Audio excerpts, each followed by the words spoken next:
Fantástico, pues muchas gracias a los organizadores y a las organizadoras, gracias a vosotros y a vosotras por estar aquí. Bien, mi intervención, que bueno, debe girar sobre los 30 minutos, deduzco, ¿no? Sí. Vale. Como ya sabéis, tiene como objeto analizar el vínculo entre Deleuze y la categoría de resentimiento. En el título aparecía el subtítulo Una problematización crítica. Voy a improvisar un poco porque creo que la intervención de José Luis Pardo ha forzado en mí también pensamiento. Esto es algo que es característico de los maestros, y Pardo yo creo que ha sido el maestro junto con Miguel Morey que nos ha introducido a la obra de Deleuze. Entonces, voy a sacrificar lo que podría ser la dimensión crítica del acercamiento de Deleuze a esta categoría para también reflexionar con vosotros y con vosotras la pertinencia de este concepto resentimiento para ilustrar nuestro presente. Es cierto que hay algo paradójico en el hecho de conmemorar una figura como la de Deleuze tan alérgica a cualquier proyecto rememorativo. Es casi una contradicción rememorar a alguien que hizo de la contrarrememoración un principio filosófico, ¿no? Quizá eso es también lo que nos sedujo a tantos, ¿no? Me interesa, antes de entrar en la problemática del resentimiento, dialogar con la ponencia anterior, entendiendo que la recepción española y de esta facultad de la obra de Deleuze también se ha ido modulando políticamente en función de diferentes ciclos. Entonces, la aproximación que tuvo la generación de los 90, que es la mía, tomó de Deleuze elementos muy diferentes de la aproximación que tuvo la generación del tardofranquismo, en la que, como ya ha planteado Pardo, él se situaba, ¿no? Esto va a estar relacionado con el resentimiento. Todavía no sé cómo voy a articular esto, voy a improvisar, pero creo que podemos convenir en el hecho de que la categoría de resentimiento es una categoría que se encuentra en toda la obra de Deleuze. Es cierto que solamente en Nietzsche y la filosofía hay una problematización explícita del concepto, una problematización muy ligada a una lectura muy sugerente de la genealogía de la moral, pero yo creo que para entender lo que está en juego en la noción de resentimiento tenemos que pensarla a la luz, por ejemplo, de lo que Deleuze plantea como una nueva imagen del pensamiento. Hay que entender el resentimiento como una posibilidad ética muy vinculada al estoicismo. Hay que entender el resentimiento como una forma de entender una práctica ética, una introducción ética a una vida no fascista. Y aquí también resulta interesante la pertinencia y la actualidad de este concepto desde Deleuze y proyectarlo a nuestros días, ¿no? ¿En qué medida el 68 tuvo que pensar la regresión fascista del siglo XX y en qué medida nosotros y nosotras en el siglo XXI tenemos que hacer frente también a otra regresión, a una ola reaccionaria muy vinculada o muy modulada desde el resentimiento, ¿no? Pero antes de entrar en esto, y seguro que dejaré cosas porque quiero sacrificar esa dimensión crítica para decir algo, ¿no? Es una pena que José Luis no esté aquí, pero creo que podría ser interesante vincular las dos comunicaciones, ¿no? Decía José Luis hace unos minutos que su introducción al antiedipo y a la máquina deseante tenía que ver más con la familiaridad que tenía él con la máquina que con el deseo. Y también en qué medida ese discurso deleuziano, en el contexto del tardofranquismo, de la agonía de Franco, representaba un aire fresco, muy vinculado a lo que luego Pardo ha llamado la cláusula retórica revolucionaria, ¿no? Es decir, de alguna forma, ser máquina deseante en los 70 te articulaba o te concatenaba con otra serie de significantes como revolución, militancia, etcétera, etcétera, ¿no? De ahí que creo que esa generación, y ahí también entraría otra figura que ha salido a relucir en la intervención anterior, la de Fernando Savater, haya estado muy vinculada a una experiencia de lo que podríamos llamar de desencanto político de la máquina deseante. una experiencia de desencanto político que tendría que ver con el hecho de que efectivamente Deleuze tampoco tiene que dar todas las soluciones políticas. Esa reivindicación de la potencia constituyente iría de la mano, por así decirlo, de la necesidad de pensar lo político a una escala molecular, no molar y, por tanto, inconmensurable con las prácticas del parlamentarismo, de los partidos tradicionales, la lógica de lo posible vinculada a una determinada concepción de la temporalidad, etc. Mientras que para la generación de los 90, que también procedía de la clase trabajadora, el universo Nietzsche-Deleuze nos decía otras cosas. En relación a la máquina deseante, también querían, sobre todo, abandonar el destino laboral al que estábamos condenados, ¿no? Toda la vinculación de esa generación con la filosofía, con Nietzsche y Deleuze, venía marcada por la necesidad, primero, de entender una cierta insatisfacción con la política marxista tradicional, por la necesidad de pensar la vida, la intensidad de la vida desde unos parámetros muy diferentes de lo que encontrábamos, ¿no? en la agenda política del momento, ¿no? Aquí ya se puede introducir la problemática del resentimiento cuando Deleuze, Nietzsche y la filosofía insiste en el hecho de que la negatividad dialéctica es el trabajo de lo negativo, ¿no? Y entiende la negatividad abstracta de la dialéctica y, por tanto, toda su lógica política vinculada a ella como un trabajo, también en un contexto de recepción del hegelianismo muy particular. En los 90 sentíamos que efectivamente lo que permitía pensar una política más allá del resentimiento era pensar una posibilidad vital en donde el tiempo de vida no se subordinara al tiempo de trabajo, donde el tiempo de vida no se subordinara a la disciplina de la fábrica, en donde el tiempo de vida no se subordinara también a los mecanismos disciplinarios de la facultad. Esto era muy importante para los 90, pero no teníamos la expectativa revolucionaria. No sentíamos que eso iba de la mano de hacer la revolución. No entendíamos el desencanto de la generación anterior respecto a esa experiencia política. Yo creo que esa generación, precisamente por ese vínculo entre la gramática de la máquina deseante y la revolución, les llevó a que su desencanto generara una dicotomía que nos han legado a las generaciones posteriores. Esa dicotomía en la cual o haces la política dentro de un Estado de derecho formalista o, digamos, estás condenado a una política elitista, contracultural, marginal, ¿no? Y justamente lo que intentamos era pensar más allá de esa pinza, pensar más allá de ese esquematismo. Pensar Deleuze no significaba ser autonomista. Pensar la voluntad de poder desde una clave no resentida no significaba hacer apología de la potentia frente a la potestas. Implicaba más bien comprender las hibridaciones entre lo que podríamos llamar la escala molar y la escala molecular, ¿no? Esto, claro, condujo y ha conducido sobre todo a Fernando Savater, como sabéis, a una posición muy cercana, ¿no? a la reacción o una posición, digamos, conservadora, ¿no? Entonces, es interesante, lo digo porque aquí conviven diferentes generaciones. Está la de José Luis, está la mía y está la de gente joven que está viviendo aquí. Tenéis que hacer vuestra propia experiencia de Deleuze. Quizá es interesante ver cómo eso se ha modulado en función de diferentes expectativas, ¿no? Pero lo que toca ahora es, yo creo que en este aniversario, es repensar eso desde otras claves, ¿no? En función de vuestra experiencia del presente. Bueno, resentimiento.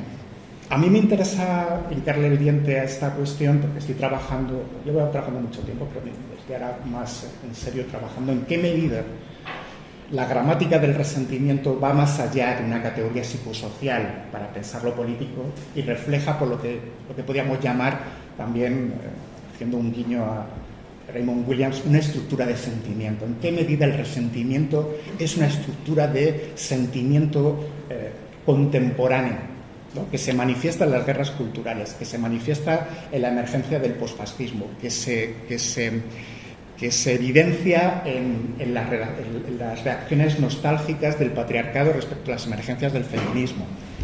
Podríamos hacer una larga serie de consideraciones respecto a esta estructura afectiva que tiñe nuestro presente y que cancela las opciones de futuro. No debemos olvidar, al menos yo lo veo así, que si en Nietzsche y la filosofía Deleuze se acerca a la problemática del resentimiento como una categoría central, también muy vinculada al discurso filosófico, es porque trata de entender una posibilidad de construir un futuro más allá de los esquematismos de la filosofía de la historia marxista de procedencia hegeliana. Es como pensar un posible que en alguna medida resulta imposible de forma cortoplacista, ¿no?, desde la lógica del statu quo, pero abre condiciones de posibilidad para lo nuevo. Y el resentimiento no solamente es una forma de hacer de impotencia virtud, no es una forma victimista, ¿no?, de no pensar lo político y pensarlo desde la clausura de un sujeto enfrentado a la alteridad. El resentimiento en Deleuze también es una categoría temporal, es una forma de entender la temporalidad. O sea, resentirse del presente es pensar desde una situación de impotencia, incapaz de pensar las aperturas posibles que surgirían desde la inmanencia. Al mismo tiempo, el resentimiento es una gramática del dolor, es una forma de entender el malestar, una forma de modular el dolor desde lo que podríamos llamar una gramática de la subjetividad, ¿no? Cuando desde la óptica del resentimiento se buscan chivos expiatorios, como bien recalca Deleuze siguiendo a Nietzsche, no podemos pensar el enemigo más que un intruso que cercaría o que amenazaría nuestro espacio doméstico inmunitario, ¿no?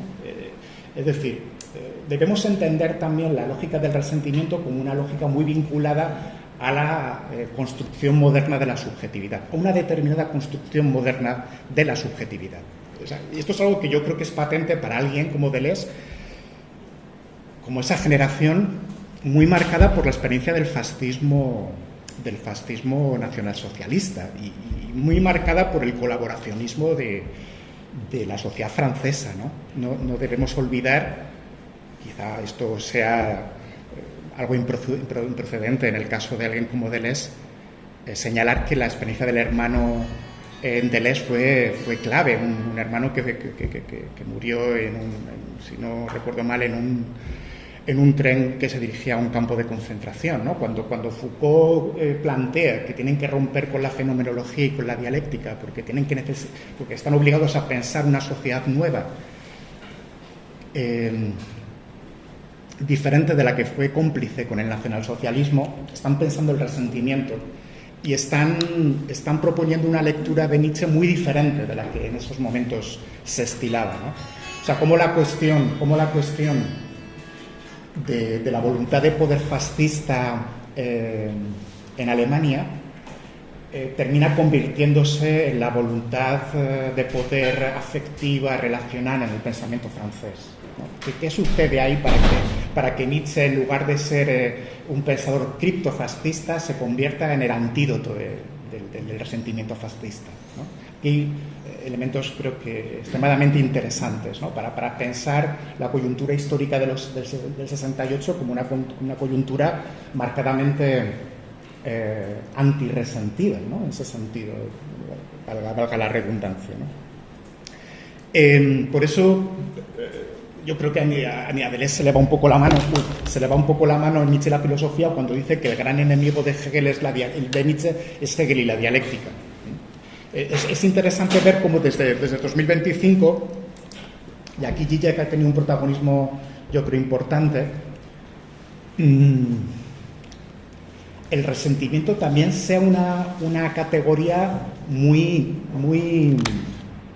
desarrollada, muy desplegada desde las recuperaciones lacanianas del hegelianismo. A mí me interesa mucho trazar un nuevo vínculo entre Hegel y Nietzsche o entre Deleuze y Hegel desde esta experiencia del resentimiento, por cuanto ambos estarían intentando pensar una tensión más allá del presente una cierta experiencia de negatividad ya no conservadora, porque lo que percibe también esa generación es que la dialéctica ha terminado abrazando una gramática del resentimiento, una gramática resentida y tanto conservadora. Aquí perdonad que sea así tan impresionista en el abordaje de la categoría, si queréis luego en la discusión entramos ya más de lleno. El resentimiento también debe entenderse, y esto se percibe muy bien en Nietzsche y la filosofía, como un movimiento, como un falso movimiento, dice Deleuze, ¿no? Hay una película de Peter Handke y Wim Wenders que se llama así, que justamente plantea lo que podría ser a la inversa un buen movimiento. Claro, ¿qué es esto de un mal movimiento y un buen movimiento en términos políticos o filosóficos? La generación deleuziana, o la generación en la que participa Deleuze, entienden que la dialéctica es un falso movimiento por cuanto plantea una noción de la negatividad conservadora y abstracta que termina reconciliándose en una identidad y que por tanto es incapaz de pensar la dimensión relacional del encuentro. No se producen encuentros bajo la óptica absorbente de una dialéctica que termina entendiendo el no siempre subsumida a la posibilidad de una clausura final de un sí. Y esto, claro, desde el punto de vista político era decisivo en los 60 por las siguientes razones. Y por eso la cuestión del resentimiento aquí resulta clave para pensar lo molecular. En primer lugar, pensar el resentimiento habría una nueva comprensión de las relaciones de poder. Esto parece obvio, ¿no? Es decir, cuando Deleuze habla de las fuerzas, de lo activo, de lo reactivo, de lo afirmativo, está pensando cómo pensar la construcción social política al margen de esas categorías dialécticas, ¿no? Que terminan subsumiendo la diferencia, que terminan subsumiendo lo posible, que terminan subsumiendo los buenos encuentros, ¿no? Esto en la práctica equivalía a dejar de lado la política de partido, ¿no? Por cuanto el partido es el organismo orientado a plantear las dicotomías, a generar las contradicciones sociales. Claro, aquí se abre también una interesante reflexión hegemónica. O sea, en qué medida la lógica dialéctica de los partidos, al establecer un campo de juego político de dos adversarios, dejaba de pensar las posibles mediaciones a la hora de pensar la clase, por ejemplo, ¿no? Y en qué medida, por tanto, la lógica dialéctica tenía que abrirse a una lógica hegemónica del poder, ¿no? Donde ya no hay simplemente una polaridad fija, ¿no? No estamos en el escenario de Braveheart, ¿no? Donde hay dos ejércitos que se miran frente a frente, ¿no? O dos como decía Althusser, no hay dos equipos, ¿no? En un campo de rugby, ¿no? Cada uno con una identidad, ¿no? Se abre un espacio muy interesante. Luego, por otro lado, esto era interesante o era decisivo para la experiencia política de Deleuze y más de Guattari, por cuanto pensar el resentimiento significaba pensar una lógica de política interna ya no grupal, ¿no? Donde esto es lo que plantea sobre todo el experimento de Guattari en Laborde, ¿no? O sea, cómo generar dinámicas intersubjetivas políticas en donde no se reproduzcan relaciones de poder o relaciones autoritarias. Por eso esa interesante aplicación de Deleuze y Guattari de una categoría sartreana que es la de pensar la serialidad. Podríamos decir que la lógica del resentimiento es una lógica que atomiza, una lógica que individualiza y repliega a los individuos, ¿no? En su supuesta identidad y que, por tanto, genera un vínculo social ya deteriorado, ¿no? Donde los individuos no se abren, digamos, a su diferencia o no se abren a su contingencia, ¿no? Terminan conduciéndose de tal forma que necesitan un líder. Esto, claro, desde el punto de vista de la psicología social de las masas está muy bien planteado, ¿no? Pues esto es lo que estaba en el aire de la época, ¿no? En la Francia de la posguerra, además la dialéctica creo se veía de tres maneras, entendiendo la dialéctica como una gramática del resentimiento, ¿no? Era en primer lugar lo que animaba la política oficial del Partido Comunista francés y sus apelaciones humanistas, alineadas en lo que se llamaba la Diamat, ¿no? En segundo lugar, la dialéctica era algo que se podía encontrar en la recuperación fenomenológica de la filosofía de la conciencia, sobre todo en Sartre y Merleau-Ponty, ¿no? Cuando también trataban de pensar el movimiento dialéctico como un pensamiento emancipador. Y por último, y no menos importante, dialéctica era lo que esa generación encontraba en Kojev, Bataille y Lacan, ¿no? Una vertiente heterodoxa dentro del hegelianismo, pero que va a ser extremadamente influyente en esa generación. Es más, hoy retrospectivamente podemos calibrar en qué medida el hegelianismo contra el que se dirige Deleuze en Nietzsche y la filosofía es kojevianismo, ¿no? Es una lectura de Kojev que tuvo una gran influencia en el pensamiento francés, donde Kojev trataba de articular a Heidegger con Marx, ¿no? Pensar el resentimiento, por tanto, tiene una hondura filosófica que me resulta muy sugerente, ¿no? En cuanto a lo que podríamos llamar una gramática del tiempo, que esto es algo que a mí me interesa de cara a pensar el presente, cuando se habla hoy mucho, ¿no?, de la imposibilidad de pensar el futuro, ¿no?, el mantra jamesiano tan glosado por Zizek y por Mark Fisher, ¿no?, que nos es más fácil pensar el fin de la naturaleza que la crisis del capitalismo, cuando seguimos enredados en esta gramática, dejamos de lado, yo creo, que una cuestión no menos importante, ¿no? El resentimiento siempre es una operación de desdoblamiento parasitario de la acción. Perdonad que vaya muy rápido respecto a esto, ¿no? ¿Por qué la genealogía de la moral ocupa tanto espacio en Nietzsche y la filosofía? Concretamente el primer tratado, ¿no?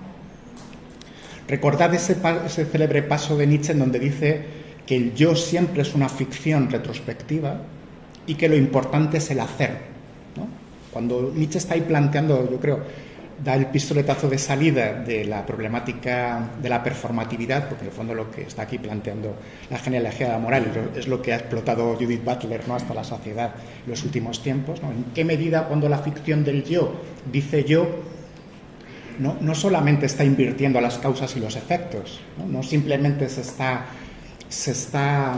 arrogando esa subjetividad, una posición soberana, una posición inicial, cuando es el resultado de fuerzas larvarias presubjetivas que son invisibilizadas desde esa operación, sino que ahí efectivamente está teniendo lugar una temporalidad muy concreta, ¿no? De ahí que pensar el resentimiento sea pensar la acción, ¿no? Si el resentimiento es un mal movimiento, si el resentimiento es un gesto y una operación abstracta que indica que toda acción debe estar ineludiblemente vinculada a una identidad, ¿qué supondría pensar la acción de otra forma? Y por tanto, ¿qué supondría pensar la acción política de otra forma? ¿No? Esto creo que es clave para pensar el presente. Porque lo que veo que sucede en nuestro tiempo, o sea, creo que una de las características de nuestra época es que, ¿cómo decirlo?, no solamente no reaccionamos a las crisis, no solamente nos cuesta reaccionar a las crisis, es que todo nuestro discurso parece de alguna forma enredado en esa imposibilidad de reaccionar a la crisis. Hay como una especie de déficit afectivo a la hora de enfrentar lo que pasa. Y entiendo que ese bloqueo de segundo grado, ¿no?, respecto a nuestra capacidad de reaccionar adecuadamente a las crisis tiene que ver con la gramática del resentimiento. Tiene que ver con el hecho de que nuestro tiempo solamente puede pensar el malestar a la luz de chivos expiatorios, a través de supuestos intrusos que amenazarían nuestra integridad inmunitaria. De ahí que quizás sea como estirar demasiado el concepto, y entiendo que ese es un riesgo por cuanto podría llevarnos a pensar el resentimiento simplemente desde la psicología social o desde el psicoanálisis. Y lo que entiendo que está planteándose desde Deleuze es algo más ambicioso, es pensar la categoría de resentimiento desde una óptica filosófica, ¿no? ¿Por qué si no? ¿Por qué demonios Nietzsche, Deleuze denomina o titula este libro Nietzsche y la filosofía? ¿Por qué tanta importancia de la filosofía? ¿No? Podría hablar, porque habla de muchas cosas, ¿no? Pero ¿por qué ese gesto y por qué esa obsesión de pensar la filosofía como una gramática del tiempo ajena al resentimiento? Pensar el gesto filosófico como una operación con el tiempo en donde el tiempo ya no se clausura respecto a un destino final o respecto a un objetivo o respecto a la clausura de una identidad, ¿no? Pensar el tiempo en su diferencia es abrirse a ese acontecimiento que permitiría también una transformación subjetiva, ¿no? No voy a tener tiempo para desplegar esto, pero en Lógica del Sentido, ¿no? hay un apartado muy interesante donde Deleuze reflexiona sobre la figura de Joe Busquet, ¿no? Que era un soldado que esto se quedó parapléjico tras debía ser la Primera Guerra Mundial, deduzco, y en donde Busquet transmutaba ese dolor en una reconstrucción subjetiva.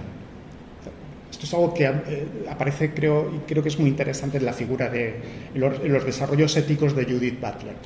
¿En qué medida, digamos, nuestra reacción al dolor, nuestra reacción al malestar, nuestra relación a la enfermedad, y esto evidentemente es Nietzsche, puede llevarnos a una posición de repliegue en donde el dolor reafirma nuestra identidad mediante un acto autoafirmativo, ¿no? A través de, pues esto soy yo, ¿no? Donde el dolor, por tanto, no genera ninguna transformación subjetiva, no genera ningún desplazamiento del sujeto respecto a lo que es. O, en cambio, una posición de receptividad ante el dolor, donde el dolor genera como opción de metamorfosis o como opción de un cierto experimentalismo donde el yo se ve desde otro sitio. A mí esto me suena también a psicoanálisis, ¿no? Yo creo que lo que me interesa del psicoanálisis es esta posibilidad terapéutica que tendría de romper los bloqueos psicológicos que podrían llegar a una posible politización. Claro, esto es importante para pensarlo hoy en día porque podríamos generar este debate, ¿no? Cuando Deleuze desde Nietzsche problematiza la cuestión del resentimiento, está planteando una escala de lo político distinta, ¿no? Está diciendo, antes de pensar la política como representación, como partido, como liderazgo, debemos entender el estrato previo, el escenario previo donde se configura, digamos, la sensibilidad o el plano sensible del poder, ¿no? Desde ese punto de vista, si no hacemos política desde lo molecular, si no hacemos una política que combata el resentimiento desde lo molecular, estamos rendidos en el plano molar. Estamos rendidos a la lógica de la política convencional. Esto desde este punto de vista parece muy sugerente y esta es la propuesta de Deleuze, ¿no? A mí el problema que veo aquí, posiblemente apuntar problemas, es en qué medida esa predilección de la escala molecular, a saber, la escala que se interesa por el resentimiento, frente a la escala molar, termina reduciendo la política a lo ético, termina reduciendo la política a un gesto terapéutico. Y con esto no quiero decir que lo terapéutico no sea importante para hacer política, pero si el peso de lo ético termina sobrecargando demasiado la política. Claro, esto es importante a la hora de gestionar el malestar reaccionario.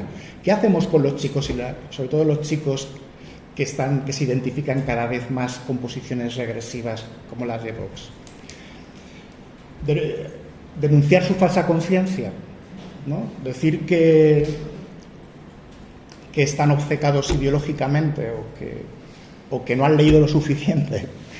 Bueno, me parece que políticamente habría algo que hacer mejor que esto, ¿no? Habría que hacer pedagógica y políticamente algo mejor que esto, ¿no? Y ahí es donde entra, yo creo, que esta reflexión, ¿no? El problema es que también nos puede llevar a esta hipertrofia de lo ético, que también ha sido apuntada por Pardo hace un rato, cuando hablaba de la paradoja que podría resultar del hecho de que una obra tan como la del Antiedipo, tan orientada a deconstruir los dualismos, termine recayendo en un cierto maniqueísmo, ¿no? en un cierto dualismo, en el sentido de resentimiento versus potencia, resentimiento versus vida alegre, pasiones tristes versus pasiones alegres, ¿no? O sea, veo que hay una vía interesantísima para pensar el presente, pero desde una perspectiva que ya no es la de Deleuze, ¿no? Que efectivamente es una experiencia muy marcada también por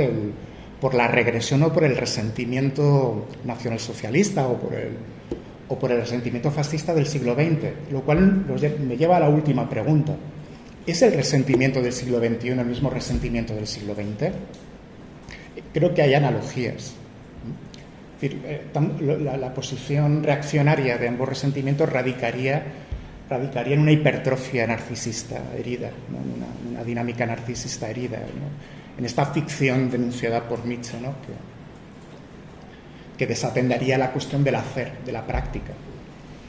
Pero también es verdad que hay modulaciones distintas de ese resentimiento.